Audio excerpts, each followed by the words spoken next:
தஞ்சை மாவட்டத்தில் உள்ள மெலட்டூரில் பாகவத மேளா என்கிற தெய்வீக நாட்டிய நாடக கலைவிழா 500 ஆண்டுக்கும் மேலாக பாரம்பரியம் மாறாமல் ஆண்டுதோறும் நடைபெற்று வருகிறது.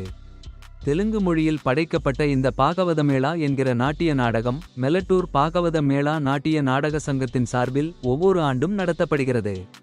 10 நாட்கள் நடைபெறும் இவ்விழாவில் பிரகலாதா சரித்திரம், ஹரிச்சந்திரா உள்பட பல்வேறு புராண நாட்டிய நாடகங்கள் நடைபெறுவது வழக்கம். தினமும் இரவு துவங்கும் பாகவத மேளா நாடகங்கள் அதிகாலை வரை நடைபெறும். இந்த பாகவத மேளா நாடகங்களில் ஆண்களே பெண்கள் வேடம் தரித்து நடிப்பர். தெய்வீகம், இசை, நாட்டிய மரபுகள் நிறைந்த பாகவத மேளா பழமை மாறாமல் ஒவ்வொரு ஆண்டும் பாரம்பரியமாக மெலட்டூரில் நடத்தப்பட்டு வருகிறது. இந்தாண்டு பாகவத மேளா நாடக விழா நேற்று 1 தொடங்கியது. தொடக்க விழா நிகழ்ச்சியில் சென்னை கலாசேத்ரா பவுண்டேஷன் இயக்குனர் சுரேஷ்குமார் சிக்லா மற்றும் பத்மாஸ்ரீ பிரதீபா பிரகலாத் ஆகியோர் சிறப்பு விருந்தினர்களாக கலந்து கொண்டு நாடக விழாவினை தொடங்கி வைத்தனர். ஏற்பாடுகளை பாகவத மேளா நாட்டிய நாடக சங்க இயக்குனர் கலைமாமணி குமார் மற்றும் நிர்வாகிகள் செய்து வருகின்றனர். தஞ்சாவூர் செய்தியாளர் எஸ். மனோகரன்.